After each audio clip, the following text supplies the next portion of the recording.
Versículo 3, pues que si algunos de ellos, se refiere a los judíos incrédulos, perdidos, han sido incrédulos. La incredulidad de ellos habrá hecho vana la fidelidad. Esa es la mejor traducción, verdad.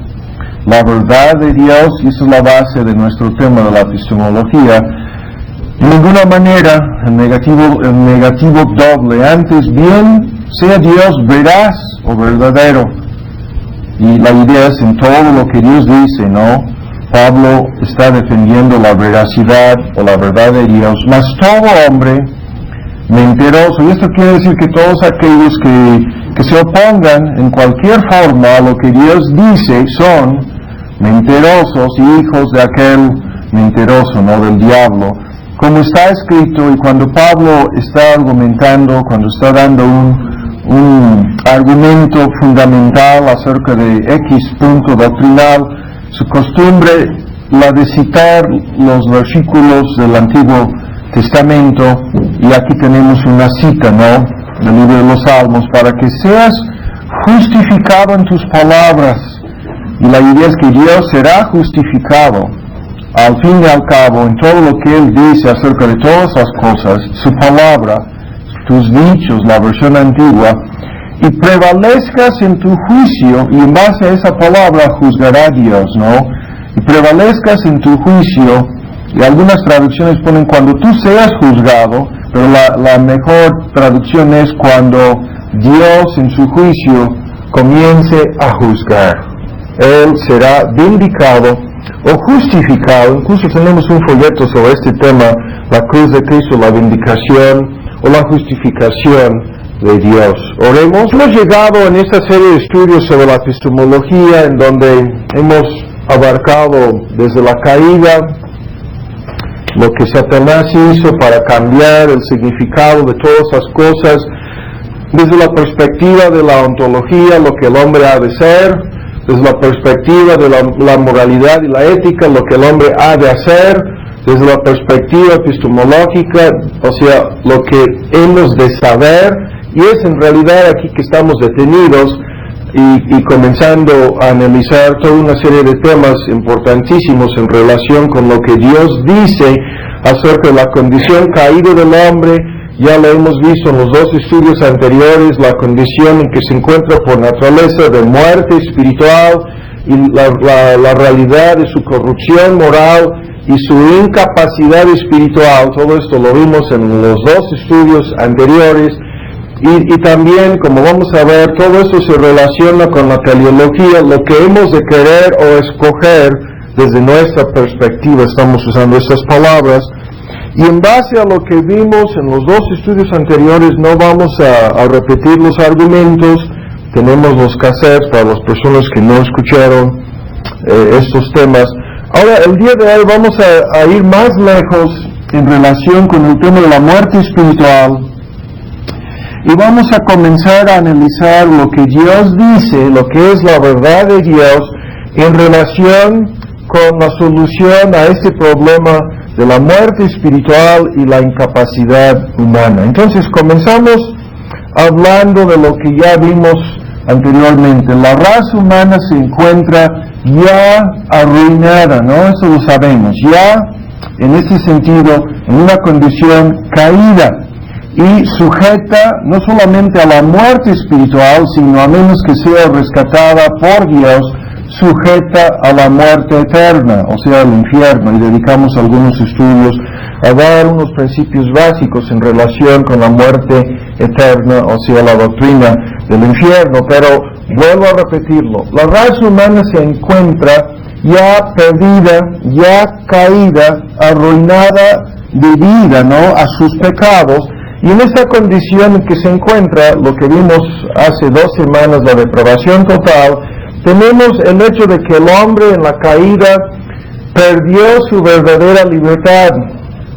Y este punto lo discutimos en un estudio muy sencillo acerca del tema del libre albedrío.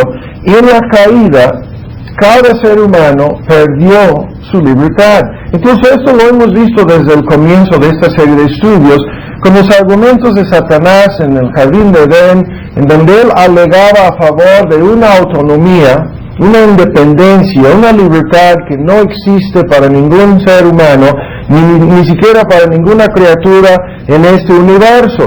Pero en base a ese engaño, no vimos todo lo que pasó con Eva en relación con la caída, y desde esta perspectiva el pecado humano, vean, ha afectado a los seres humanos en la totalidad de su ser, y eso lo vimos hace, 2 semanas, incluyendo su mente, sus afectos y su voluntad.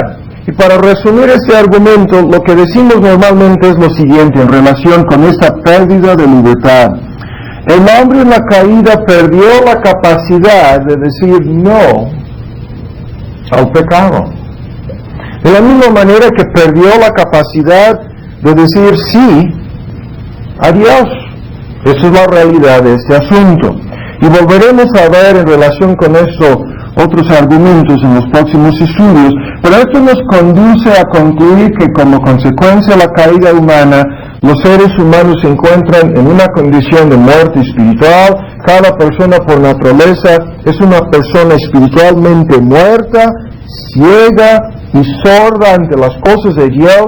Su voluntad, lejos de ser autónoma, lejos de ser independiente, es en realidad esclava del pecado, o su voluntad ha sido esclavizada, para decirlo así, por su propia naturaleza pecaminosa, y por lo tanto ningún ser humano por sí mismo, de sí mismo, estaría dispuesto a escoger a favor de Dios, y eso es lo que acabamos de señalar. En la caída el hombre perdió la capacidad de decir sí, o sea, de escoger a favor de Dios. Su voluntad ahora se encuentra inclinada por naturaleza en contra de Dios, y aún peor, se encuentra en una condición de rebeldía, puesto que el hombre por naturaleza es enemigo de Dios, es rebelde ante Dios, y es desde la perspectiva espiritual, esto ya lo vimos, ¿no?, completamente incapaz de responder a Dios, o lo que dicen en las confesiones de fe, incapaz de hacer el bien espiritual, el bien en sentido espiritual. Ahora, todo lo que hemos visto sobre este punto no es algo teórico, sino que es la verdad de Dios. Es la verdad proclamada en la santa palabra de Dios, y no es bien una verdad respecto a solamente algunas personas, no es la verdad respecto quizás a un hombre como Hitler, no, a algún dictador, algún terrorista, no, esto es una idea errónea, sino más bien es la verdad respecto a cada persona por naturaleza, sin excepción. Por naturaleza todos nosotros nos encontramos en esta condición caída. Y esto quiere decir obviamente que estamos hablando hasta de cada uno de nosotros, los que nos encontramos reunidos aquí el día de hoy. Ahora, esta doctrina entonces no es simplemente una doctrina de la iglesia bautista o de la iglesia fulana, sino, como vamos a ver en día de hoy, esta es la verdad, lo vimos en los 2 estudios anteriores, pero es la verdad declarada tan claramente en la palabra de Dios que tenemos que decir que todos aquellos que se oponen a esta verdad caen bajo esta amenaza que Pablo menciona aquí. Todos aquellos que niegan la verdad revelada por Dios en su epistemología acerca de la condición caída de los hombres son mentirosos, así lo afirma el apóstol Pablo. Y esta condición entonces es la realidad de todos los seres humanos por naturaleza. Dejados a sí mismos, nunca buscarán a Dios. Dejados a sí mismos, nunca harán cosa alguna en cuanto a su propia salvación. Y esto quiere decir lo que viene después, ¿no? En este mismo capítulo lo vimos en un estudio anterior, que cuando Pablo dice, más adelante, vean en el versículo 10, como está escrito, estamos todavía en Romanos 3, no hay justo ni aún uno. 7 veces se repite esta afirmación negativa, no hay quien entienda y no hay quien busque a Dios, citando, ¿no?, el mismo testimonio de Jehová repetidas veces en el Antiguo Testamento. Estas son citas de versículos del Antiguo Pacto. Todos se apartaron de Dios y aún fueron hechos inútiles. Y esta inutilidad se refiere a lo que hemos estado viendo, su condición de muerte espiritual, de corrupción total y de incapacidad para hacer el bien.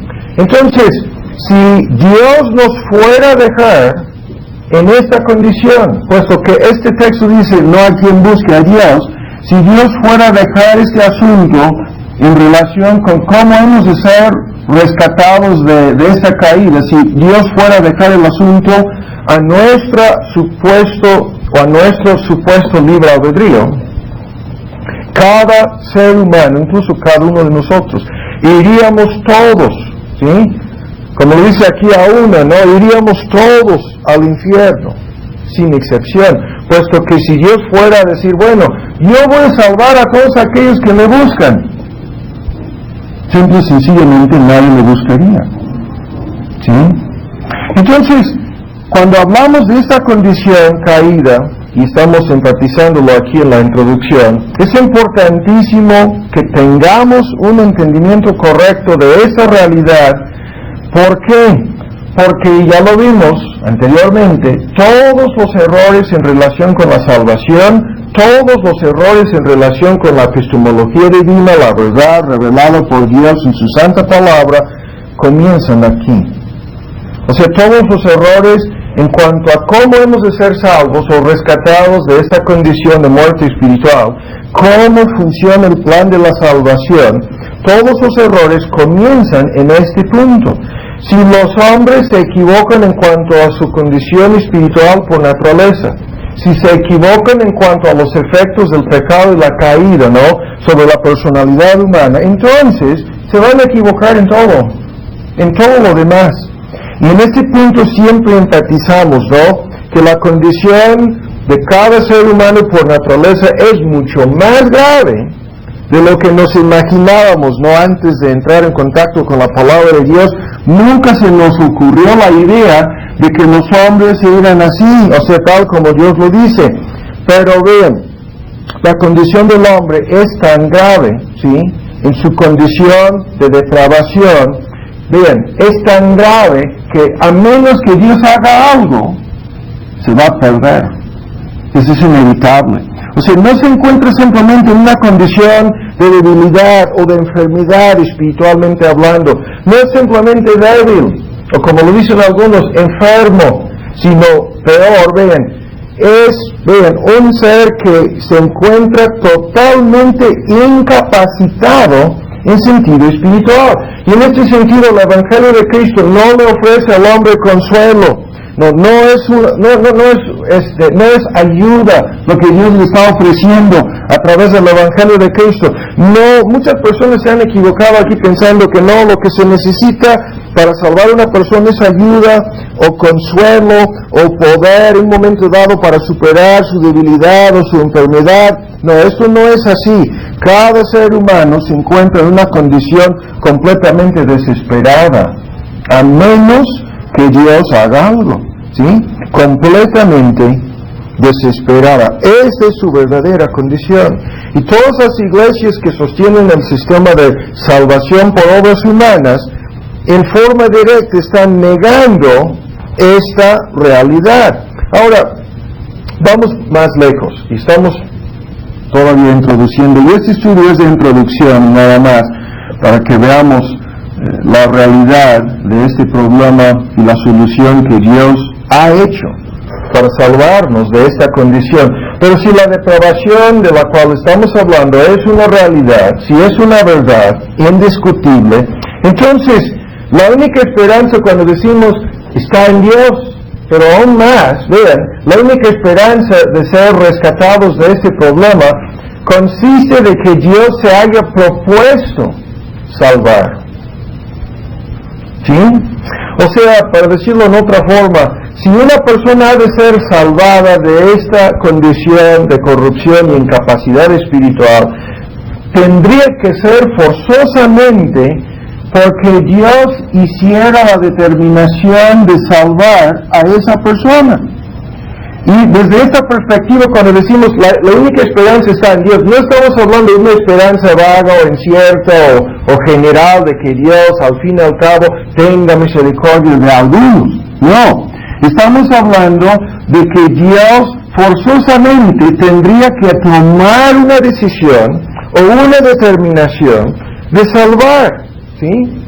Y esto es algo importantísimo desde la perspectiva de la realidad de este asunto. Dios no está obligado a salvar. O para ponerlo en términos pasados, Dios no estaba obligado a salvar a nadie, puesto que Él no debe la salvación, no debía, ni tampoco debe la salvación a ningún ser humano.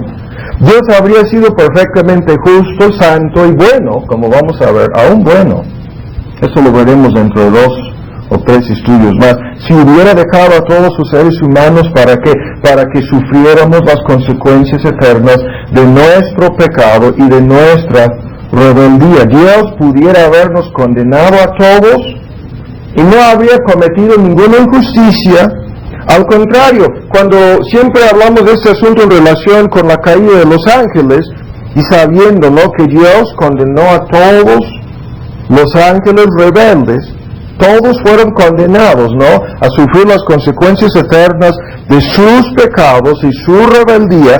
Dios pudiera habernos condenado a nosotros, los seres humanos, a todos nosotros de igual manera. A nadie se le ocurre la idea de que Dios haya cometido alguna injusticia al condenar a los ángeles caídos, ¿no? Pero a muchos se les ocurre que Dios sería injusto si fuera a condenarnos a todos nosotros. Entonces, ¿qué es lo que estamos diciendo? Bueno, los teólogos hablan, ¿no?, de una serie de opciones.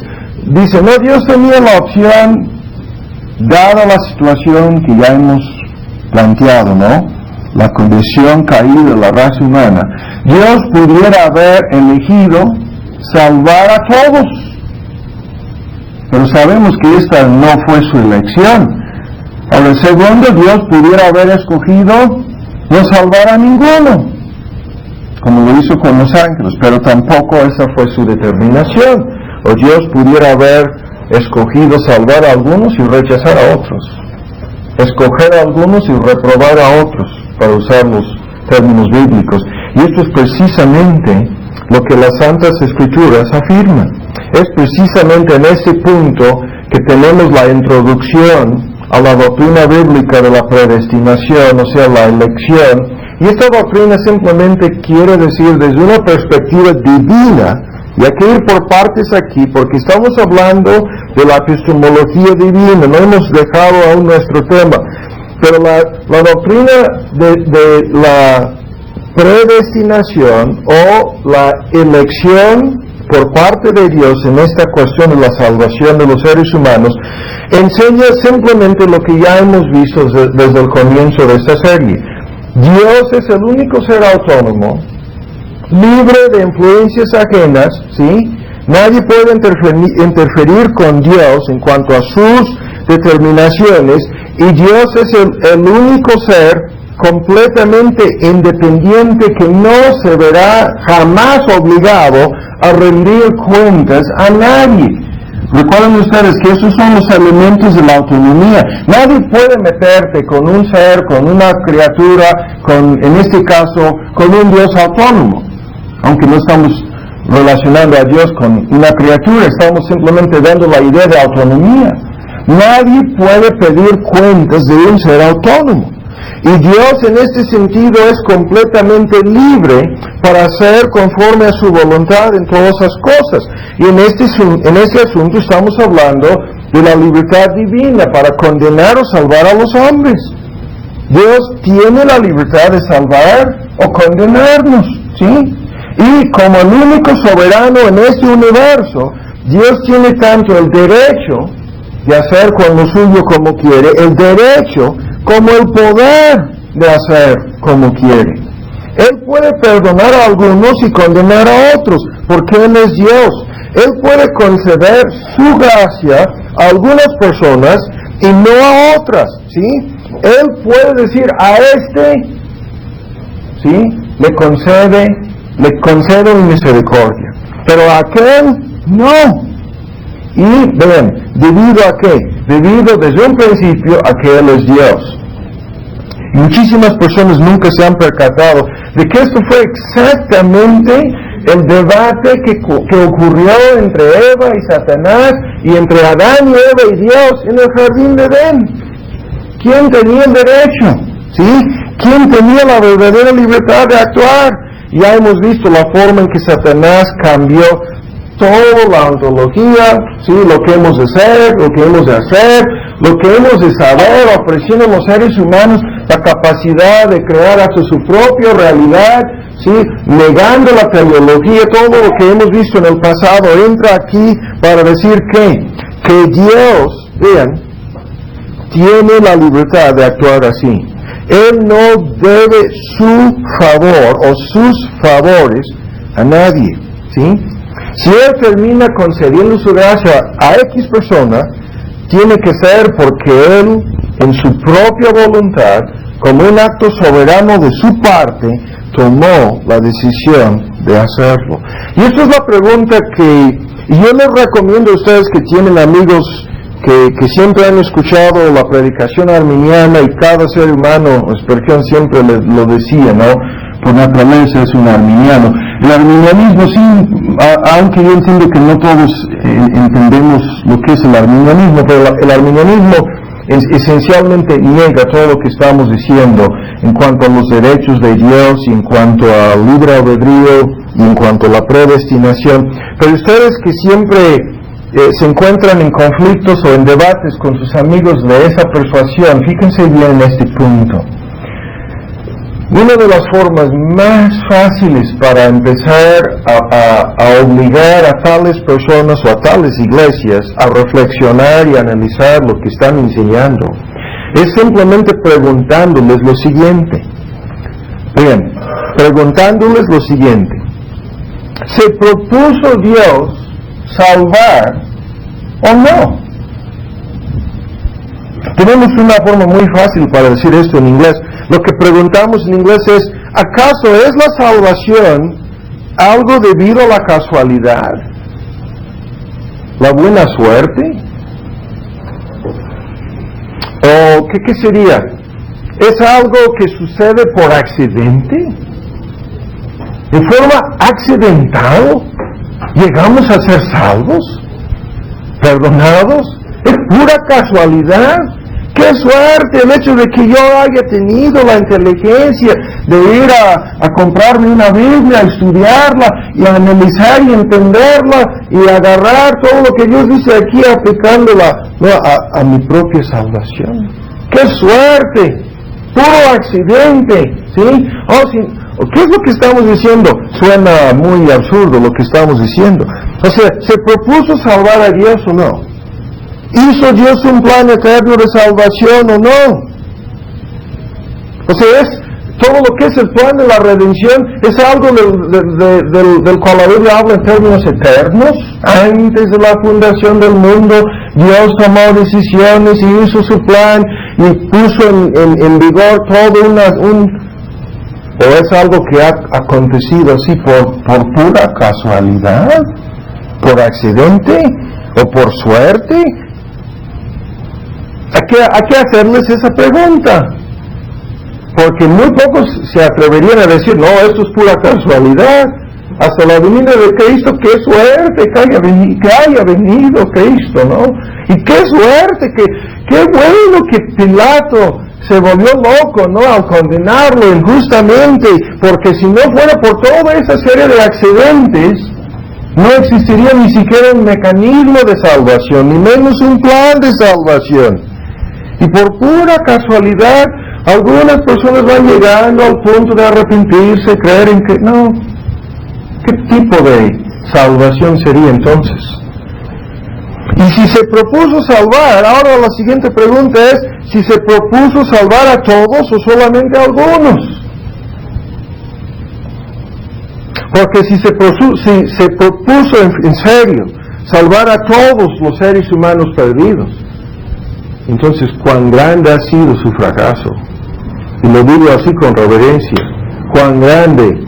O sea, qué tipo de desastre ha sucedido en relación con ese plan que Dios hizo de salvar a toda la humanidad. ¿Sí? Hay un plan eterno de redención. Esa es la primera pregunta. Pero ahora ven lo que está metido de por medio en esta pregunta. Ven con mucha atención.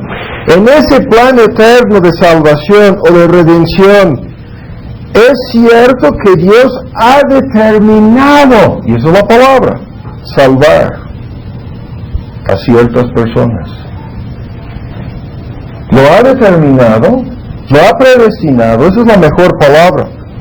Ha tomado la decisión, la determinación, la elección de salvar a ciertas personas que Él ha escogido, ¿o no? No estamos discutiendo ahora el porqué de esa determinación ni el porqué de dicha elección. Estamos simplemente preguntando. Y la Biblia contesta en forma afirmativa diciendo que sí. La respuesta a todas esas preguntas es que sí, que Dios ha determinado que su elección de salvación es un hecho. Y va hasta el punto de decir, como vamos a ver el día de hoy, si una sola persona es convertida a Cristo, salvado de sus pecados, tiene que ser forzosamente, porque Dios hizo la determinación, ¿sí? Porque Dios predestinó la salvación de aquella persona. Y uno no tiene que ser teólogo ni saber nada acerca de los debates teológicos para entender que la Biblia habla de un libro de vida y de nombres que fueron escritos en ese libro de vida antes de la fundación del mundo. Y aún peor el hecho de que la Biblia termina diciendo que en el día de juicio van a leer la lista de nombres que se encuentran en el libro de la vida, y a menos que se encuentre el nombre de fulano en ese libro, va a ir a la perdición. ¿Quién escribió ese libro? Dios. ¿Quién posee ese libro? Dios. ¿Quién sabe a ciencia cierta cuáles son los nombres apuntados en el libro? El mismo Dios. Pero caramba, ¿cómo ha de saber Dios todo esto? Si la salvación es por accidente, pura suerte o casualidad. No, la doctrina bíblica de la elección declara que Dios ha escogido salvar, que es su propósito eterno, salvar a ciertas personas, en realidad son muchas personas, para su gloria, o sea, la propia gloria de Dios. Y esta doctrina dice que antes de la fundación del mundo Dios escogió a ciertas personas, y para que estas personas para que fuesen los receptores, o sea, los que reciben su gracia, su favor no merecido. Teniendo la opción de haber escogido a todos o a ningún ser humano, lo que Dios hizo fue escoger a muchos, pero al mismo tiempo, el hecho de escoger a algunos, vean, forzosamente quiere decir que Dios excluyó a otros. Y a esa realidad vamos a llegar, porque la Biblia tampoco guarda silencio sobre el aspecto negativo. Desde nuestra perspectiva humana es un aspecto muy negativo de este asunto. Si Dios escogió a algunos, forzosamente excluyó a otros. Y esta elección de pecadores, perdidos, corruptos y espiritualmente muertos y incapaces, vean, esta elección de pecadores para ser salvos, ahora ven con mucha atención, no se basó, como vamos a ver, en algo que Dios vio de antemano en estas personas. No se basó en alguna cosa buena, alguna reacción positiva, ni menos en una fe prevista por Dios en estas personas, sino que Dios escogió, y lo vamos a ver claramente el día de hoy, según su beneplácito, según su voluntad soberana. Esta determinación no fue condicionada por ninguna cosa en esas personas, ¿sí? O sea, los motivos por los cuales Dios escogió a ciertas personas no se encuentran en esas personas. Si buscamos el porqué de todo esto, en esas personas nunca vamos a encontrar el porqué. Tenemos que buscar el motivo de esta elección en Dios. Los motivos por los cuales Dios escogió a algunas personas se encuentran exclusivamente en Él, no en esas personas, ¿sí? Entonces, en este sentido, ¿qué es lo que estamos diciendo? Estamos diciendo que Dios, en forma soberana, en forma absoluta, en forma inmutable, por una determinación de su propia voluntad, hizo un plan de salvación para salvar a muchas personas. Y ya lo sabemos, si Dios no hubiera hecho esto, si Dios no hubiera escogido por su gracia a un pueblo para sí, no sería salvo ningún ser humano. Si Dios no hubiera determinado por su gracia salvar a muchas personas, si Dios no hubiera determinado proveerles para estas personas todo lo necesario, aplicando eficazmente a cada una de estas personas todo lo que es un proceso de salvación, jamás habrían sido salvados. ¿Sí? Ahora vamos por partes aquí. Llegamos ahora a algo que simplemente vamos a mencionar, y a esta realidad volveremos en el futuro. Llegamos al famoso pacto de gracia. Y para ustedes que nunca han escuchado de ese asunto, les pido que pongan atención. Eso es simplemente una introducción muy breve en relación con esa idea, pero volveremos a los detalles en el futuro. Esta decisión de parte de Dios está fundada bíblicamente desde la perspectiva de la epistemología de vida, la verdad que Dios nos ha revelado en su santa palabra. Esta decisión, esta elección o predestinación está basada bíblicamente, en realidad eternamente, en lo que llamamos nosotros desde una perspectiva teológica el pacto de la gracia. El pacto de la gracia tiene que ver con la doctrina de la Trinidad.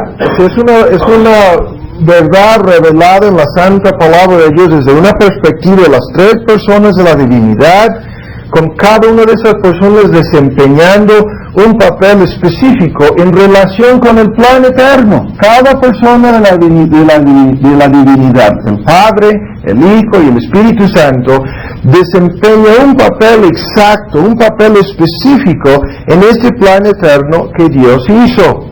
Y vamos a mencionar aquí, como una introducción, los detalles. El Padre, por ejemplo, ¿cuál es su papel en este plan? ¿Cuál es su papel en este pacto o convenio o acuerdo? ¿Sí? Es un convenio hecho entre las tres personas de la Trinidad, entre el Padre, entre el Hijo y el Espíritu Santo. Ahora, el Padre escogió a aquellos que han de ser salvos. ¿Sí? De toda la muchedumbre de la humanidad caída, el Padre se fijó en un número exacto de personas, en un número específico de individuos. Y eso es cuando sus nombres fueron escritos en el libro de vida del Cordero. Hay más de un libro, hay un libro de vida que no es el libro de vida del Cordero, es el libro de los vivientes, de todos los que vivirán desde el comienzo hasta el fin de la historia humana. Hay un libro de vida del Cordero, que es el libro en donde están escritos los nombres de todos los elegidos de Dios. Y al escoger a estos individuos, vean qué es lo que hizo el Padre. Los entregó a su Hijo para que fuesen su pueblo. Cuando Cristo, lo veremos en un futuro, habló por lo menos en Juan 17, 15 veces, ¿no?, de aquellos que le fueron dados por el Padre. Se estaba refiriendo a este pacto. Según los términos de este pacto, ahora bien, el Padre escogió. El Hijo, ahora vean, y estamos hablando de nuestro Señor Jesucristo, el Hijo de Dios encarnado, ¿no? El Hijo se comprometió a hacer todo lo necesario para salvar a los que le fueron entregados por el Padre. A salvar a todos los que el Padre había escogido y entregado a las manos de Él, o sea, del Hijo de Dios. Se comprometió, ahora bien, con mucha atención, como el sustituto y mediador del pacto. Cristo se comprometió a venir a este mundo, ¿sí?, a encarnarse, a hacerse hombre, aunque nunca dejó de ser Dios, y en su encarnación se comprometió a venir a este mundo como fiador y representante de ese pueblo, cumpliendo con todas las obligaciones legales de este pueblo ante la santa ley de Dios. Por su vida perfecta y su muerte en la cruz del Calvario, el Hijo de Dios consumó, garantizó, o podríamos decir, realizó la salvación de aquellos que fueron escogidos por Dios.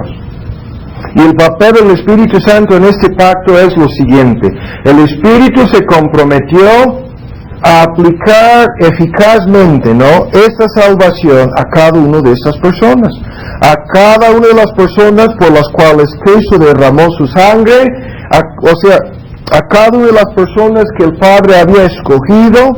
El Espíritu Santo se comprometió a asegurar la obra interna de salvación en esas personas, y esta obra es la de regeneración, santificación y por fin glorificación eterna. En pocas palabras, este famoso pacto, siempre los teólogos hablan con esta triple distinción, es de elección por el Padre, redención por el Hijo, regeneración, que esto obviamente conduce a santificación y culmina en la glorificación, por el Espíritu Santo.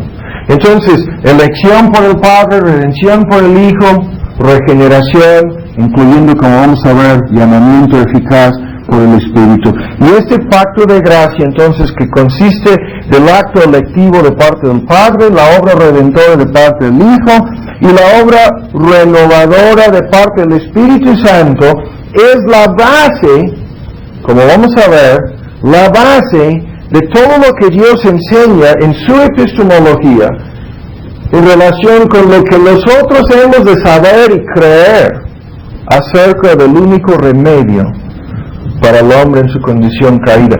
Hay muchos grupos que al escuchar acerca de lo que acabamos de decir, muchos grupos que dicen, no, yo nunca he escuchado tal cosa. Bueno, para algunos de ustedes que pudieran dudar, les pido que tengan paciencia, ¿sí? Estas personas que niegan que se encuentra tal cosa en la santa palabra de Dios, estamos introduciendo el tema, pero aquí quiero citar una serie de textos que mencionan este pacto. Si los quieren apuntar rápidamente, no los vamos a buscar. El Salmo 25:14 dice, el secreto de Jehová es para con los que le teman, y a ellos hará conocer su pacto. Gálatas 3:17, Pablo se refiere a un pacto previamente ratificado por Dios para con Cristo, un pacto entre el Padre y el Hijo. Gálatas 3:17. Malaquías 3:1, cuando se refiere a la venida tanto de Juan el Bautista como de Cristo en el contexto, dice, he aquí yo envío el mensajero del pacto. Hebreos 7:22 se refiere a Jesús como hecho fiador de un mejor pacto, pero en el mismo contexto, en Hebreos 13:20, se refiere a ese pacto repetidas veces como un pacto eterno, de tal forma que en Hebreos 13:20, la sangre derramada por Cristo en su obra redentora en la cruz del Calvario es llamada, vean, la sangre del pacto eterno, del pacto eterno. Efesios 3:11 se refiere a la determinación eterna que Dios el Padre hizo en Cristo Jesús. A este texto llegaremos más adelante el día de hoy. En Tito, en su primer capítulo, en el versículo 2, se refiere a la vida eterna, pero ven cómo Pablo habla de la vida eterna, diciendo que la vida eterna que Dios, que no puede mentir, prometió antes de los tiempos de los siglos. Dios prometió al Hijo la vida eterna a favor, la vida eterna para todas las personas que le fueron entregadas en este pacto, a condición de que el Hijo realizara la obra redentora, ¿no? Dios prometió vida eterna a su Hijo antes de los tiempos de los siglos. No es la idea de que Cristo necesitara o que estuviera buscando vida eterna para sí mismo, eso sería absurdo. Es la vida eterna prometida al Hijo como una parte, a condición de que el Hijo cumpliera el pacto.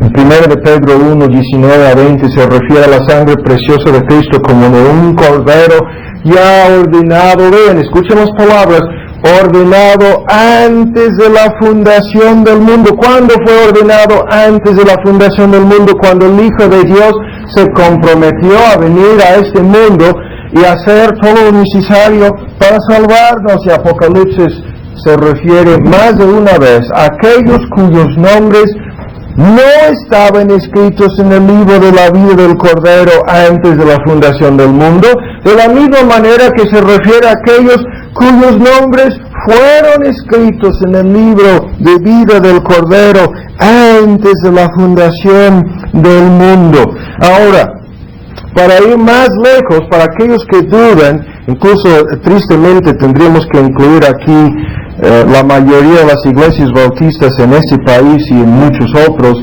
Ahora, vamos a citar ahora para aquellos que dudan de lo que estamos diciendo, de la Confesión de Fe de Londres, que trae en la portada un dibujo del tabernáculo del pastor Spurgeon en Londres. Esta confesión, que es la versión bautista de la Confesión de Westminster, que salió en 1648, y la Confesión de Savoy en su versión congregacionalista, y la que salió en 1689, aunque fue redactada esta versión en 1677, la versión bautista de la misma confesión de fe sostenida por todas las iglesias evangélicas en la época puritana en Gran Bretaña. Escuchen bien, en su capítulo 3, los voy a leer 3 o 4 párrafos, simplemente para que, no para que ustedes crean que nosotros estamos basándonos en algún documento humano, sino para que veamos que no estamos hablando de algo nuevo aquí. Este documento que fue redactado en su versión bautista en 1689, que tiene ¿cuántos? Prácticamente, ¿cuántos? 400 años. Ahora vean, dice, por el decreto de Dios. Esto es el capítulo 3 sobre el decreto eterno de Dios. Y para la manifestación de su propia gloria, algunos hombres y ángeles son predestinados o preordinados a vida eterna por medio del Señor Jesucristo, para el avance de la gloria de su gracia. Bien, algunos predestinados a vida eterna, y a los demás Él ha dejado para que sean condenados en sus pecados, para la alabanza de la gloria de su justicia. Después, en el párrafo 4 dice, estos hombres y ángeles así predestinados y preordinados están designados particular y inalterablemente, y su número es tan cierto y definido que ni se puede aumentar ni disminuir, es un número fijo. En su párrafo 5, aquellos que Dios ha predestinado para vida eterna desde antes que fuesen puestos los fundamentos del mundo, conforme a su eterno e inmutable propósito y al consejo y beneplácito secreto de su propia voluntad, los ha escogido en Cristo para la gloria eterna, mas esto por su libre gracia y puro amor, sin cualquier otra cosa en la criatura como condición o causa que le mueva a ello. Eso quiere decir lo que ya hemos dicho, el porqué de la selección de esas personas se encuentra en Dios y no en esas personas. El párrafo número 6 dice, así como Dios ha designado a los elegidos para la gloria, ahora ven con mucha atención, de la misma manera, por el propósito libre y eterno de su voluntad, ha preordinado también los medios para ello. Por lo tanto, los que son elegidos, habiendo caído en Adán, esto es la base que hemos visto, son redimidos por Cristo.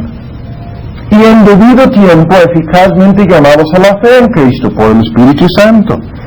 Son justificados, adoptados y santificados, y luego dice, y guardados por el poder, su poder de Dios, ¿no? Por medio de la fe, para salvación. Y esta parte termina diciendo, nadie más será redimido por Cristo, eficazmente llamado, justificado, adoptado, santificado y salvado, sino solamente los escogidos. Entonces hay muchas cosas ahí, a unos de estos detalles los vamos a mencionar más adelante. Pero hay que entender bien lo que estamos diciendo. En base a lo que acabamos de leer de la confesión de fe, ahora vamos a hacer aquí un paréntesis, un momento y nada más. Les invito a buscar en Efesios, ¿no? En Efesios. Y en este paréntesis quiero señalar uno o dos detalles importantes sobre lo que acabamos de leer. Esta confesión de fe, aunque hay otros detalles a los cuales llegaremos el día de hoy, ¿no? Si Dios lo permite. Esta confesión de fe, la parte que acabamos de leer, afirma que esta elección de parte de Dios no es la salvación. Escuchen bien lo que estamos diciendo. No es la salvación, sino que es para la salvación. Y así incluye la provisión de todas las cosas necesarias para que los creyentes obtengan dicha salvación. O sea, se menciona ahí más de una sola vez los medios usados para realizar la salvación. Redención por el Hijo, lo teníamos aquí. Renovación por el Espíritu Santo, lo teníamos aquí en el pizarrón. Todos aquellos que son escogidos fueron redimidos por Cristo, son llamados eficazmente a la fe en Cristo, justificados, adoptados, santificados y por fin glorificados. Toda una lista de pasos en lo que es un proceso que tiene su primer punto en la predestinación, pero la predestinación es lo que conduce a la forma en que este proceso es efectuado. Entonces, eso es algo importantísimo, porque como vamos a ver, este es un...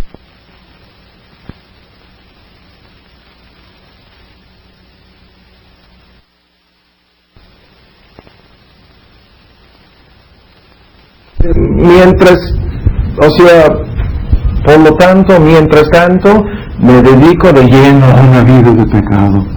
Y si he de ser escogido, si he de llegar a la gloria, no importa lo que yo haga, es enteramente cosa. Eso es, cuando yo digo, es una doctrina sumamente peligrosa para todas las personas que tratan de pervertir y cambiar su significado con el fin y propósito de seguir viviendo en sus pecados, o con el fin y propósito de negar su propia responsabilidad, como veremos en los próximos estudios.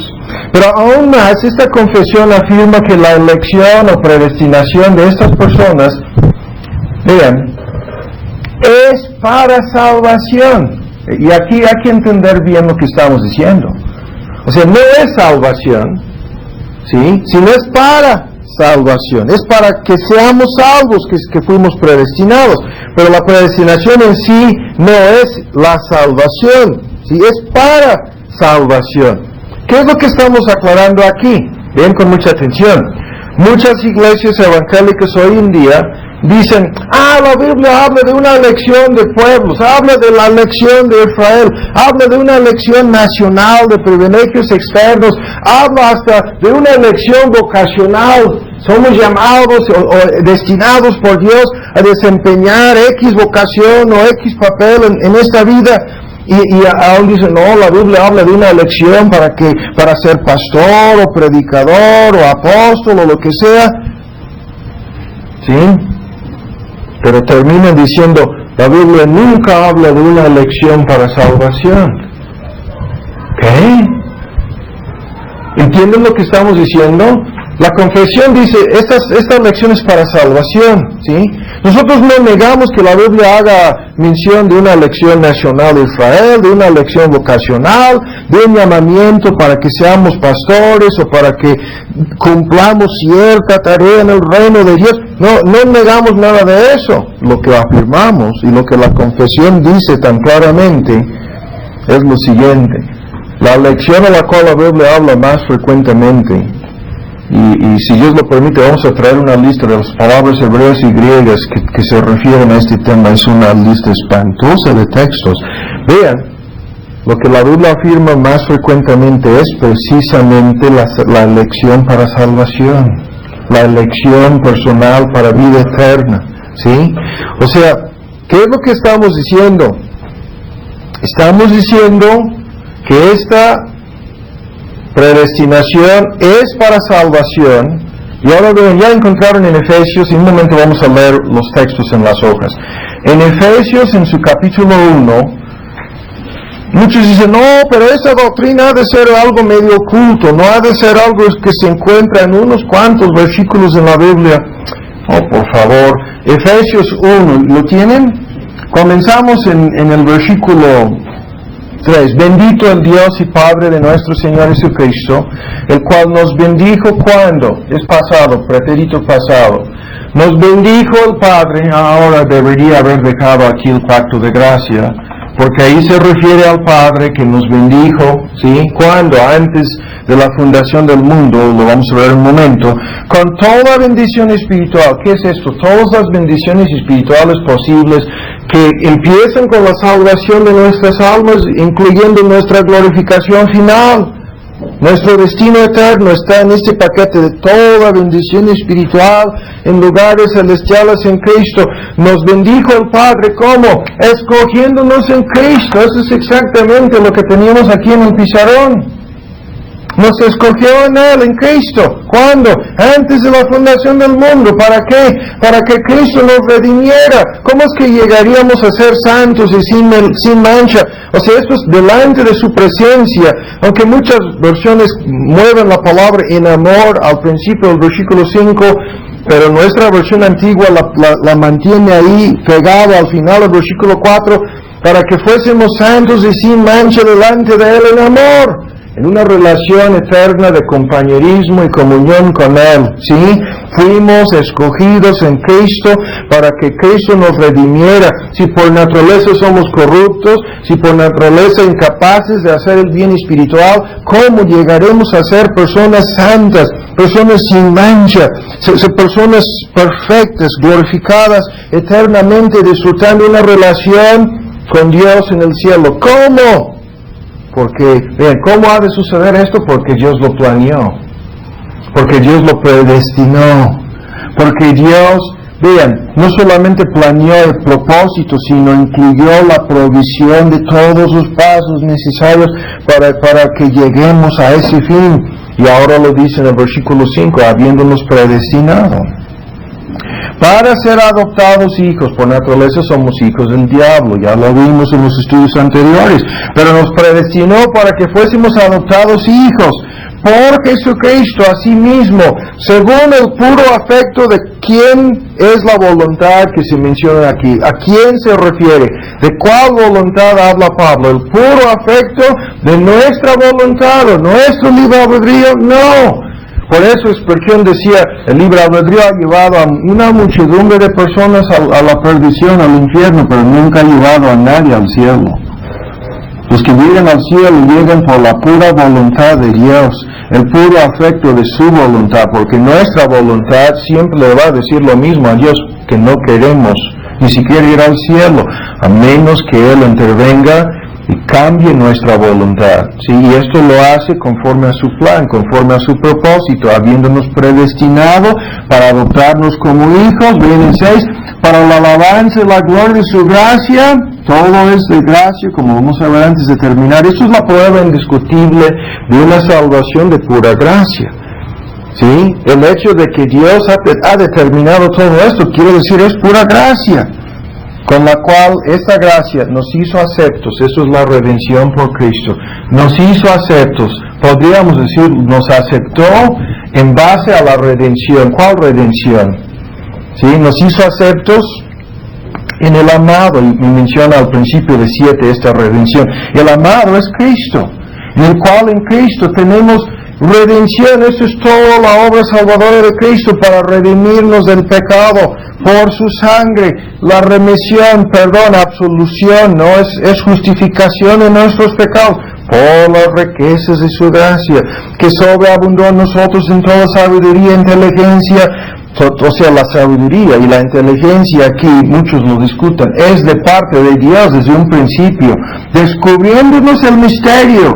Y esta palabra la vimos y volveremos a ella en enero en los estudios sobre la, ayúdame, hermenéutica, los principios bíblicos de interpretación. La vimos en esta serie cuando hablábamos de que las cosas reveladas en la palabra de Dios, en su epistemología, en su mayor parte, las cosas más grandes y importantes son misterios. ¿Qué quiere decir esto? Cosas que nunca se nos hubieran ocurrido, cosas que son difíciles de entender, cosas que no fueron reveladas tan claramente bajo el Antiguo Pacto, pero ahora dadas a conocer en forma plena bajo el Nuevo Testamento. Y en relación con estos misterios, nuestra facultad humana de entendimiento, de inteligencia, no entra. Son cosas reveladas, o las creemos o no. Y vimos una lista parcial, veremos en los estudios en un instituto, una larga lista de doctrinas que caen en esta categoría de misterios. Pero aquí Pablo dice, ¿cuál es el misterio aquí? Esta predestinación es un gran misterio. El misterio de su voluntad, según su beneplácito, que se había propuesto en sí mismo. ¿Cómo es que se propuso en sí mismo hacer esto? En el famoso pacto de la gracia. Y vean, de reunir el fin de este pacto, todas las cosas en Cristo. Todas las cosas en Cristo se refiere a todos aquellos que han de ser redimidos, incluyendo las cosas en la tierra, esta creación física, los ángeles no caídos, todos los seres inteligentes y las cosas en el universo que han de ser rescatadas de la ruina y la caída, ¿sí?, del desorden, el caos que el pecado ha traído al universo. Están aquí todas las cosas en Cristo, todas las cosas que fueron predestinadas en Cristo. En el contexto esa es la idea. ¿Cuándo va a ser esto? En la dispensación del cumplimiento de los tiempos, así las cosas que están en los cielos como las que están en la tierra. ¿Sí? Acabamos de decirlo. ¿Sí? En el universo, los cielos y en esta tierra. En Él, digo, en Cristo, en quien asimismo tuvimos, a esta idea regresaremos en un futuro. Suerte en la versión antigua, porque no hay ningún motivo en nosotros por el cual Dios nos escogió, es como pura suerte de nuestra parte. Es herencia en la versión moderna, habiendo sido, lo repite, predestinados, conforme al propósito de Él que hace todas las cosas según el consejo. Y este es el consejo hecho entre estas tres personas de la Trinidad, el Padre, el Hijo y el Espíritu Santo. En el consejo eterno determinaron que esto ha de ser así, y Él hace todas las cosas conforme a este consejo, para que seamos para el avance de su gloria. Y luego en el mismo contexto comienza a introducir todo el papel del Espíritu, de conducirnos a creer en Cristo, de sellarnos la obra del Espíritu como arras, enganches, seguridad, garantía de nuestra herencia eterna. Todo un paquete que viene en su orden aquí. ¿En relación con qué? En relación con el pacto. Entonces, acabamos de decirlo, algunos dicen, no hay nada de esto en la Biblia. Bueno, ¿qué van a hacer con este capítulo en donde el capítulo está dividido entre el Padre escogiendo, el Hijo redimiendo, y luego en la parte, a partir del versículo 13, el Espíritu Santo aplicando eficazmente esta salvación a los creyentes? Ahora, para ahorrar tiempo el día de hoy, no vamos a detenernos con la lectura de estos versículos, no es necesario, pero ahora vamos para todos aquellos que pudieran aún dudar, ¿sí?, de que esto es algo raro, aunque lo vimos en la confesión que usaban todos los grupos evangélicos, no hace 400 años. Aún así, lo vemos en la confesión de los valdenses en el año 1120. Aún así, algunos dicen, no, eso no puede ser. Ahora vamos a ver la lista de textos en este bosquejo. Este es un bosquejo parecido al que vimos en relación con el pecado. Pero ahora bien, les estamos proporcionando el bosquejo para que lo lleven a sus casas. Yo voy a traer otras, si Dios lo permite. Todavía no lo tengo terminado, son muchas palabras hebreas y griegas. Es una cosa tremenda lo que la Biblia dice acerca de esto. Número 1, esto es un bosquejo. Antes de la fundación del mundo, Dios escogió a un número determinado de individuos para ser salvos. Su elección no se basó en alguna respuesta o acción vista de antemano por parte de ellos. La fe y las buenas obras son el resultado y no la causa de la elección de Dios. Ese es el argumento que estamos planteando. Número 1, letra A. Dios hizo la elección. Y bien las palabras en bold, en relación con el fin del mundo y la gran tribulación, si no hubiese acortado aquellos días, nadie sería salvo, mas a causa de los escogidos que Él escogió, Dios determinó, ¿no?, que esos días serían acortados. La letra B. La selección de Dios fue hecha antes de la fundación del mundo. Lo acabamos de leer aquí en Efesios 1:4. La letra C. Dios escogió a ciertos individuos para salvación. Sus nombres estaban escritos en el libro de la vida del Cordero. Eso es lo que estábamos diciendo ya tantas veces. Ahí están los textos en Apocalipsis 13, en Apocalipsis 17. La letra D. La elección de Dios no se basó en ningún mérito previsto por parte de los que escogió, ni en ninguna buena obra que ellos hubieran hecho. En Romanos 9 dice, no habiendo aún nacido, ni habiendo hecho aún ni bien ni mal, para que el propósito de Dios conforme a la elección permaneciese. Esta elección no es de obras, no por las obras, dice, las letras en bold, no, sino por el que llama. En Romanos 9:16, así que no depende del que quiere, esa es la voluntad humana, ni del que corre, esas son actividades, obras, religiosidad, etc. No, sino de Dios que tiene misericordia. En Romanos 10:20, fui hallado de los que no me buscaban. El mismo capítulo en donde los arminianos tratan de basar sus argumentos. Todo aquel que invocar el nombre del Señor será salvo. Eso lo creemos igual como ellos, salvo que ellos han cambiado lo que significa invocar el nombre del Señor para que sea algo fácil. Pero vean, el mismo capítulo termina con un discurso en donde el argumento es que Dios salvará a todos los destinados. Fui hallado en los que no me buscaban. Nadie me estaba buscando. Nadie. Por eso fui hallado en los que no me buscaban. Me manifesté a los que no preguntaban por mí. En el contexto el argumento es, a Israel extendí mis manos todo el día y nunca me hicieron caso. Entonces yo escogí a un pueblo para mi gloria, me manifesté a ese pueblo, ¿sí? Ahora bien, después en 1 Corintios, lo necio del mundo escogió Dios. Son los menos indicados, a esto llegaremos, ¿sí? Son como la mayoría de nosotros aquí. A veces lo he dicho tantas veces en la iglesia en esa que ya por fin se escandalizaron algunas personas.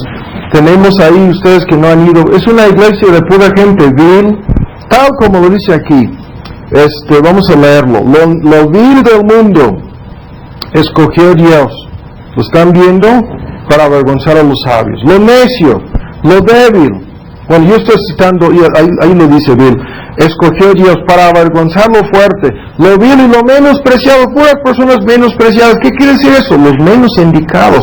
No estamos hablando de clases sociales, no estamos hablando de razas, no estamos hablando de distinciones en sentido económico o no algún otro sentido. Estamos hablando de que Dios ha escogido para la salvación eterna aquellos que a nosotros, humanamente hablando, parecen ser las personas menos indicadas. Yo les aseguro de que Dios no escogió a George Harrison para la salvación, y con tantos lamentos y tantas absurdas cosas que han dicho acerca de él en su muerte, ese hombre promovía a lo largo de su vida como adulto las religiones del Oriente, todo tipo de espiritismo y misticismo. Se metió en la secta de Hare Krishna, estaban con él los líderes de esa secta a la hora de su muerte.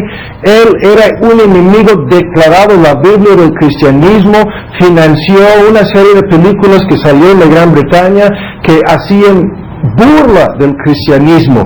Este grupo muy famoso de cómicos ahí en Inglaterra, se me está fallando la memoria aquí, una de las películas que habrán conocido quizás, The Life of Brian, la vida de Brian, que era una parodia para hacer burla desde el principio hasta el fin de todo lo que nos narran las Santas Escrituras acerca de la vida de nuestro Señor Jesucristo.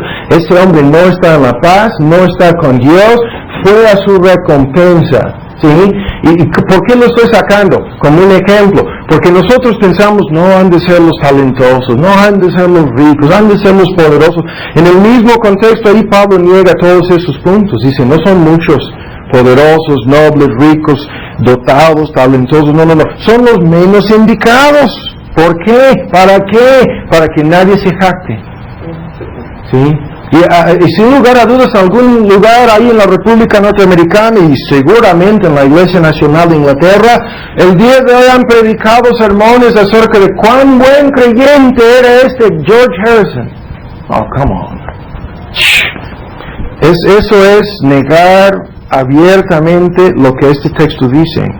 pero yo estoy diciendo que él fue a la perdición no porque era un hombre rico, famoso y talentoso, sino porque no fue escogido por Dios, por un lado, y por otro lado su propia responsabilidad. Se declaró abiertamente y se hizo enemigo de Dios y del cristianismo. Entonces, vean, cuando dicen en 2 Timoteo, no pensaba hablar de George Harrison el día de hoy, no nos salvó y llamó con llamamiento santo. Vean, nos salvó y llamó con llamamiento santo, no conforme a nuestras obras, sino según el propósito suyo. Es el propósito de Dios, no es accidente, no es casualidad. Y la gracia que nos fue dada, ¿cómo es posible que nos fue dada gracia, el favor que ningún ser humano, ninguna persona merece? ¿Cómo es posible que esa gracia nos fue dada en Cristo antes de los tiempos de los siglos? En el pacto de la gracia. Nos fue dada en Cristo antes de los tiempos de los siglos. La letra E, las buenas obras son el resultado, no la base de la predestinación, ¿sí? Somos hechura suya, creados en Cristo Jesús para buenas obras, para. Las obras son el resultado, las obras son el fruto, y Dios las preparó de antemano para que anduviésemos en ellas. No son la causa, sino el fruto, no son la causa, sino el resultado. Es causa y efecto, ¿sí? Son el efecto, la causa es la predestinación. Juan 15, no me elegisteis a mí, sino yo os elegí a vosotros, y os he puesto. Y esto declara que todos aquellos que dicen Dios escoge a los que le escogen a Él son mentirosos. Ese texto lo dice. A sus apóstoles les dijo, caramba, no me eligieron. Entonces alguien va a decir, no, pero yo sí. No, Dios dice que no. No, ustedes no me eligieron a mí, yo os elegí a vosotros. Y luego en la letra F, la elección no fue basada en la fe prevista. La fe es el resultado, a esto llegaremos próximamente. Es el resultado de la elección. Y por lo tanto la evidencia de dicha elección no es la causa o la base de su elección. Y Hechos 13:48 lo dice, creyeron, vean la palabra en bold, creyeron entre los gentiles, todos los que estaban ordenados para vida eterna. Y la nota es del señor Pink, autor W. Pink, en su libro La soberanía de Dios, hace 4 comentarios sobre este texto. Primero, creer es consecuencia, no causa del decreto de Dios. Segundo, un número limitado ha sido ordenado para vida eterna, pues si todos los hombres sin excepción hubieran sido así ordenados por Dios, las palabras todos los que significarían que nada. Tercero, esta ordenación no consiste de meros privilegios externos, sino es para vida eterna. Creyeron, ¿sí? Y cuarto, todos los que, ni uno menos, así han sido ordenados por Dios para vida eterna. Y creerán con toda certeza. Hechos 18, los que por la gracia, si es gracia, no hay ningún mérito en la persona, habían creído. Filipenses, a vosotros es concedido a causa de Cristo creer, no solamente que padezcáis, sino creer nos es concedido. Es algo que Dios otorga como un don, ¿sí? Y en Filipenses 2, 12 a 13, las palabras en bold, Él produce en vosotros el querer, ese es el deseo, ¿sí? Por su buena voluntad. Es el querer y el hacer. El querer es el deseo y el hacer es el poder. El deseo y el poder de hacer la voluntad de Dios. Si nadie busca a Dios, si nadie quiere venir a Cristo, si nadie puede venir a mí a menos que le fuere dado del Padre, Dios le da el deseo y le da el poder. En todas las cosas esto es así, ¿sí? Entonces, vean en la segunda página, Dios os haya escogido, según los Tesalonicenses, desde el principio para salvación. Y esto incluye todos los pasos involucrados en un proceso de salvación: santificación del Espíritu, fe en la verdad, pero os ha escogido ¿para qué? Salvación. Ahí está.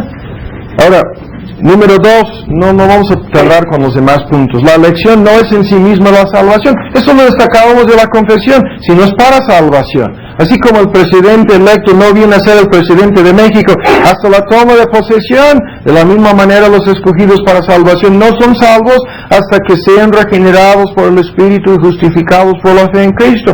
Es para que obtengan la salvación, pero van a llegar a creer en Cristo. Sí, los escogidos lo han alcanzado. Ven en Romanos 11, lo que buscaba Israel no lo ha alcanzado, pero los escogidos lo han alcanzado. Y los demás, ¿qué es lo que Dios hizo con ellos? Fueron endurecidos, dice. ¿Sí? Segundo de Timoteo, soporto por amor de los escogidos todos sus sufrimientos. Lo soporto todo por amor de los escogidos, para que ellos obtengan. Eso es cuando llegan a arrepentirse, creer, obtengan la salvación que es en Cristo Jesús. Dios, que ha predestinado el fin, ha predestinado los medios para lograr el fin. Y los medios desde nuestra perspectiva humana son que se arrepienten y creen en Cristo, que escuchen el Evangelio. Para obtener esa salvación hay toda una serie de pasos que tienen que suceder necesariamente. Y esto es porque yo decía, todos aquellos que anuncian, si he de ser salvo a la última hora, o quién sabe después de mi fallecimiento, quién sabe.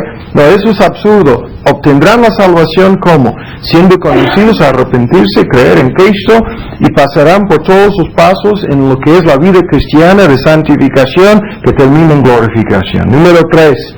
La elección se basó en la soberana y selectiva misericordia del Dios omnipotente. No es la voluntad del hombre, sino la voluntad de Dios quien decide cuáles pecadores recibirán misericordia y serán salvos.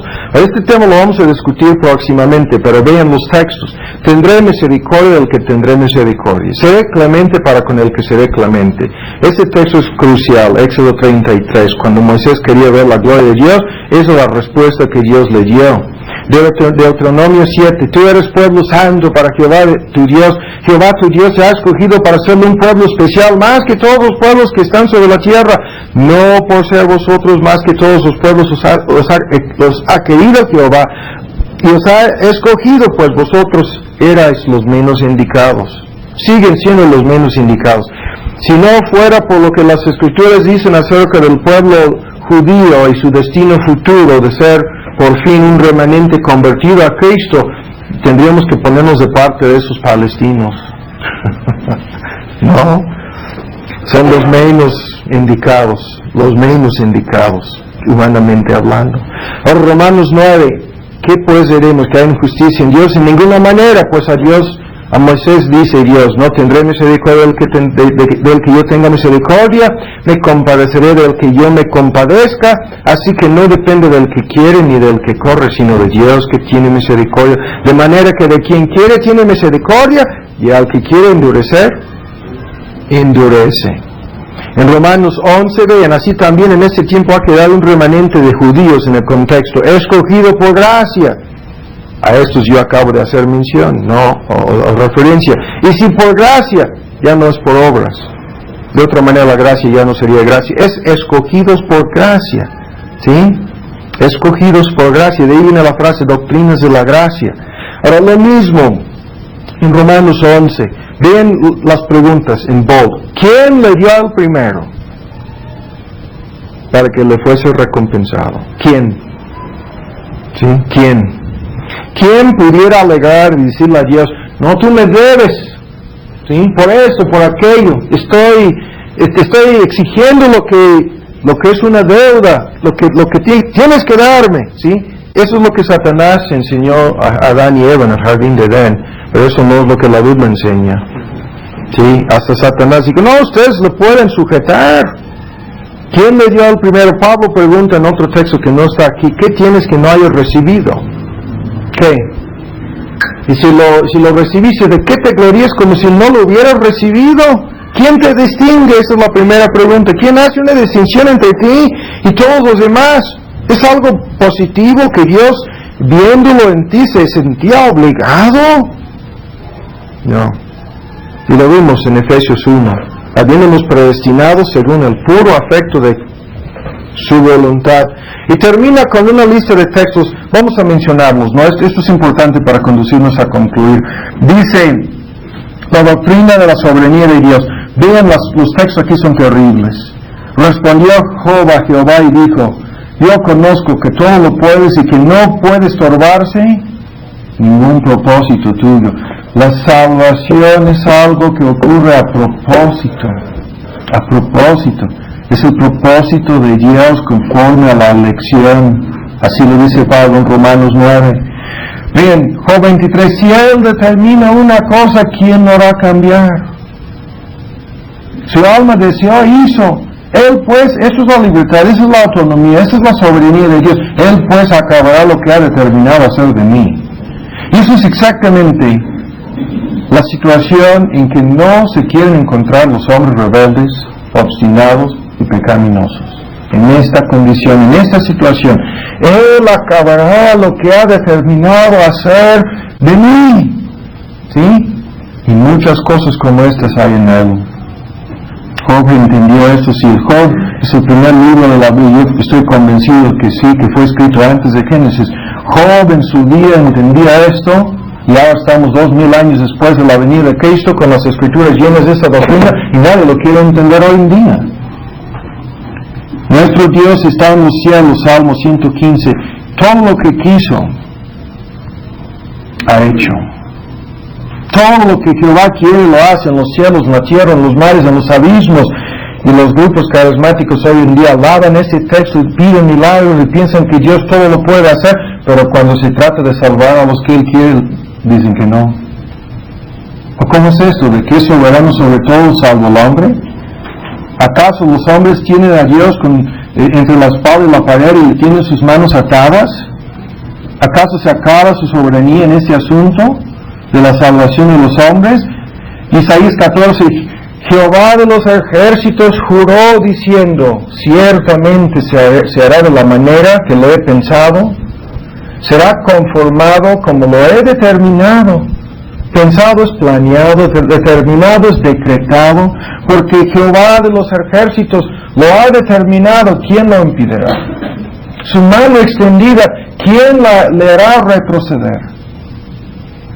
Y luego en Isaías 46, esos textos son tremendos. Acordaos de los días pasados, no las cosas pasadas desde los tiempos antiguos, porque yo soy Dios y no hay otro Dios, no hay semejante a mí, que anuncio lo por venir desde el principio. Dios profetiza y anuncia de antemano lo que va a suceder, porque ya lo determinó antes, desde la antigüedad, lo que aún no era hecho, que digo, mis planes permanecerán, y haré todo lo que quiero, ¿sí? Que llamo desde el oriente al ave de presa, de tierra lejana al varón de mi consejo. Dice, hablé. ¿En dónde habló todo esto? En su consejo, en su pacto. Y lo tenemos escrito aquí en su santa palabra. Hablé y lo haré venir. Lo he decidido. También lo haré. No nos queda ninguna opción entre un Dios totalmente soberano que cumple sus propósitos y planes y ningún Dios. Hay que escoger, ¿no? A menos que creamos en este Dios, somos ateos. No creemos en el Dios verdadero. Luego dice, así será mi palabra que sale de mi boca. No volverá vacía a mí, sino que hará lo que yo quiero. Y será prosperada en aquello para que la envíe.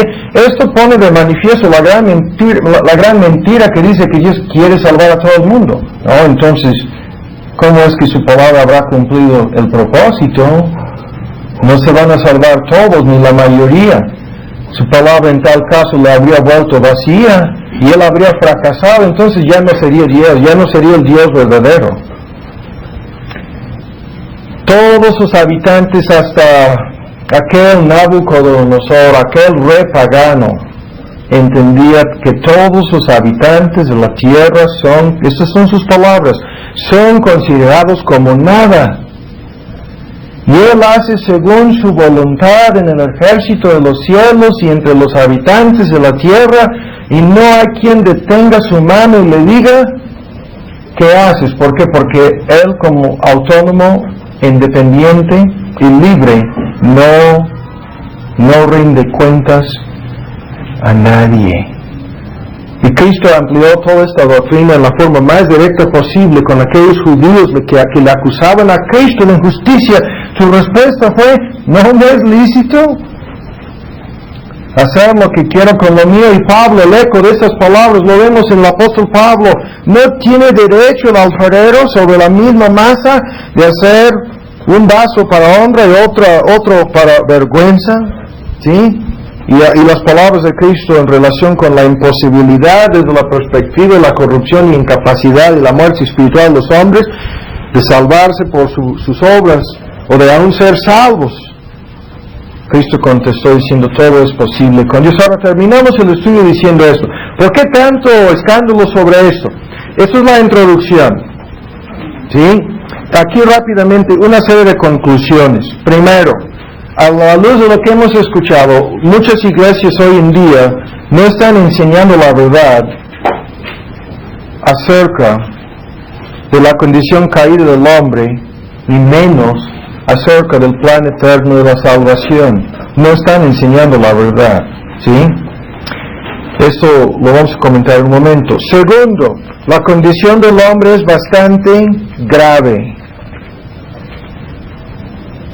La persona inconversa se encuentra en una condición totalmente desesperada.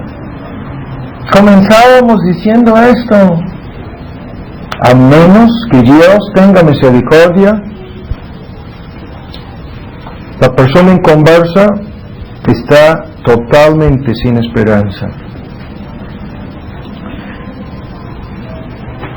Y ahora vean, muchos dicen, no, ¿cuál es el valor de todo esto? Bueno, vamos a ver que tiene mucho valor en toda una serie de puntos, pero vamos a terminar diciendo dos cosas. Primero, habiendo escuchado esto, tenemos suficiente conocimiento de la epistemología de Dios en cuanto al plan. Dios hizo un plan. Nadie puede salir de aquí negándolo, ¿no? Ahora, y el hecho de saber algo acerca de este plan nos conduce a decir lo siguiente. Esta verdad acaba por completo con el Dios de la imaginación del hombre. Este no es el Dios como Santa Claus. Este no es el Dios que predican en la mayoría de las iglesias evangélicas de hoy. Este no es el Dios que adoran en la iglesia católica, ¿sí? O sea, ¿qué es lo que estamos diciendo? Esta verdad pone fin a todos los conceptos erróneos respecto a Dios. Todas las personas por naturaleza, los no regenerados, quieren que Dios sea como Santa Claus, quieren que Dios sea, ¿sí? Así, quieren que Dios les permita ser dueños de sí mismos, ¿sí? Controlar su propio destino, ser algo que no son, hacer prácticamente todo lo que quieran, ¿sí? Determinar por sí mismos la diferencia entre lo que es bueno y malo. Lo que quieren ser es lo que hemos visto desde el comienzo de esta serie de estudios. Quieren ser sus propios dioses. Quieren que la salvación dependa del hombre, ¿sí? De algo bueno en las personas. No quieren que Dios sea Dios. No quieren ser criaturas en las manos de un Dios soberano. No quieren confesar ni siquiera lo que aquel rey pagano Nabucodonosor estaba suficientemente iluminado para confesar. Y esto quiere decir que el Dios que adoran la mayoría de los grupos sectas religiosas hoy en día no existe. Les estaba diciendo a los hijos, a nuestros hijos, que Alá es Satanás. ¿Sí? Porque esto es así. Alá es Satanás. No hay 2 o 3 o 4 dioses y Jehová no es el fundador del Islam. Alá no es el Dios de la Biblia. Eso es fácil de entender. La Iglesia Católica representa falsamente todos sus atributos, la naturaleza y el carácter de Dios, y su Dios no es el Dios de las Santas Escrituras. Eso es fácil de entender. Pero la triste realidad es que tampoco el Dios que adoran en la mayoría de las iglesias de hoy es el Dios verdadero. Es el Dios de la imaginación del hombre disfrazado como si fuera el Dios verdadero. Es el Dios de la imaginación del hombre, ese Dios que puede ser manipulado, controlado, sobornado por los hombres. Es ese Dios que según la epistemología satánica tiene que respetar el libre albedrío, los supuestos derechos de los hombres. Ese es el Dios de la imaginación de la mayoría de las personas religiosas hoy en día. Es un Dios que no es omnisciente, que no es omnipotente, Es un Dios que ignora cantidad de cosas. Es un Dios que está esperando para ver qué es lo que van a hacer los hombres. Es un Dios que tiene que modificar y adoptar y cambiar sus planes a cada ratito de acuerdo con lo que ve que está pasando en el mundo. Pero lo vuelvo a decir, es un Dios que no existe. Es producto de la mente enferma y caída de la raza humana. Es producto de lo que vimos hace poco en Romanos 1. En todos los pasos necesarios para formarte un Dios, ¿sí? Eso es lo que han hecho hoy en día dentro del cristianismo. El Dios verdadero es el Dios del cual hemos hablado el día de hoy. Es el Dios de las Santas Escrituras. Es el Dios que dice en el texto con el cual comenzamos, no importa si tantas personas hayan sido incrédulas, ¿sí? Eso no va a cambiar nada. Dios será veraz. Él será veraz no solamente en su palabra, sino Él será vindicado. Él tendrá la última palabra. El Dios verdadero no puede ser sobornado, influenciado, engañado, ni tampoco cambiado por los hombres. Nunca puede ser menos justo, menos santo, ni menos soberano de lo que es. ¿Sí?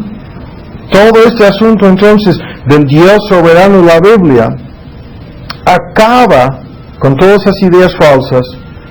El Dios de la imaginación del hombre. Y entonces, ¿qué es lo que debemos concluir aquí? Que hay una sola forma para enfrentarnos con este Dios.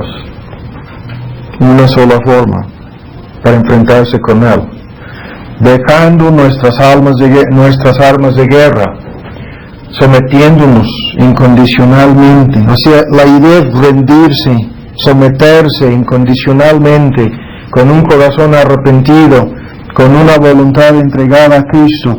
Y eso es todo lo que Pablo quería decir al decir en Romanos, todo aquel que invocare al nombre del Señor, en el mismo contexto dice que si confesares que Cristo es el dueño soberano de ti, que Cristo es, en este caso, Señor, dueño soberano, que Cristo es verdaderamente tu Dios, ¿sí? Y tú estás entregándote a Él, confiando en su obra y comprometiéndote con su persona, serás salvo. No es una salida de emergencia para escapar del infierno. Lo que la salvación es en la Biblia es todo algo planeado por Dios, controlado por Él, y nos conduce toda esta verdad a enfrentarnos con este Dios conforme a los términos que Él ha establecido, no conforme a nuestros términos, ¿sí? Y lo vuelvo a repetir, sus términos son rendición incondicional. Dios quiere al corazón, quiere a la persona, no se contenta con menos. Y en este sentido, lo vamos a ampliar en el futuro, pero en este sentido vemos entonces que nos enfrenta con el Dios verdadero. Ahora, ¿cuáles son las reacciones ante esto? Ya lo sabemos. Muchas personas dicen, no, esto me asusta y me espanta. Lo que me dices de que si he de ser salvo, tiene que ser porque Dios se propuso salvarme, y que tiene que ser porque Él me incluyó en el plan eterno de la redención. No me gusta. Dios no te preguntó ni te consultó cuántas cosas acerca de cuándo ibas a nacer, bajo cuáles circunstancias, cuáles padres, en cuál país, rico o pobre, cuáles dones, cuáles capacidades, cuáles oportunidades, características físicas. Ponme una lista. ¿Te consultó? ¿Te pidió tu opinión? ¿Sí? ¿Te da la opción ahora de cambiar la mayoría de esas cosas? ¿Quieres cambiarte de raza? ¿Quieres cambiarte de estatura? ¿Quieres obtener el don de tocar como Beethoven? No. O sea, desde un principio nos encontramos en las manos de este Dios. Desde un principio nos puso aquí sin consultarnos ninguna de esas cosas. Y desde la perspectiva de su palabra nos dice, si tú has de ser salvo, tiene que ser de pura gracia. Y siempre, y con esto terminamos, señalamos lo siguiente: esta doctrina, esta verdad, esta realidad epistemológica acerca del Dios que planeó la salvación, establece más allá de cualquier duda que la única esperanza de los seres humanos está en la gracia de Dios. Y hay solamente, y esto siempre lo señalamos, dos religiones en el mundo. Ante tantas sectas, tanta confusión, lo que se ha convertido hoy en día en una verdadera torre de Babel religiosamente hablando, dos religiones existen en este mundo. Incluimos aquí todas las religiones paganas, incluso podemos meter ahí hasta el Islam en esta distinción. Dos religiones existen en el mundo, solamente dos. ¿Sí? Primero, todas las religiones, o todas las sectas, o todas las iglesias, aún cristianas entre comillas, que enseñan algo diferente de esto, que la salvación es por obras, por actividad humana, por capacidad humana, por ritos, por ceremonias. Estas iglesias, estas religiones, estas sectas que enseñan a los hombres a confiar en sí mismos, en su propia voluntad, en su religiosidad, en algo que provenga de uno mismo, algo que nazca de uno mismo. ¿Sí? Incluido aquí en esta lista van todas esas iglesias, hasta bautistas, presbiterianas y metodistas, que hablan de la gracia de Dios, pero no saben nada de lo que están diciendo, porque niegan que la gracia de Dios significa lo que hemos visto en estos textos. Niegan que significa predestinación, niegan la soberanía de Dios. Siempre terminan añadiendo cosas. La salvación es gracia más esto y aquello, y tienen su lista de cosas, pero comenzando con el libre albedrío. Todas estas religiones están de acuerdo. ¿Sí? ¿En qué? En que no es la pura gracia lo que te va a salvar. Y por otra parte, para concluir, la segunda religión, todas las iglesias, y curiosamente no se encuentra ninguna otra religión, son puras, exclusivamente iglesias cristianas, que afirman que la salvación es de la gracia de Dios desde el principio hasta el fin. ¿Sí? Que todo el paquete es de Dios. Por la gracia de Dios soy lo que soy, las palabras de Pablo, ¿no? Todas las iglesias que dicen que no es debido a algo bueno, agradable que Dios vio en ti, ¿sí? No es algo que tú hayas merecido o ganado, no. No es por tu bautismo, ni siquiera por tu libre albedrío, no. Lo que te haya distinguido en todo esto es la pura gracia de Dios. Y hay toda una serie de implicaciones en esto, pero tengo que añadir esto para terminar, porque créanme, hay iglesias presbiterianas y algunas bautistas en esta ciudad que estarían dispuestos a confesar lo que yo acabo de decir, y estarían de acuerdo, pero terminarían negando lo más importante aquí, lo que vimos en la confesión de fe. Esta gracia incluye la provisión de todos los medios. Los elegidos son redimidos, llamados eficazmente por el Espíritu, redimidos por Cristo, justificados en su sangre.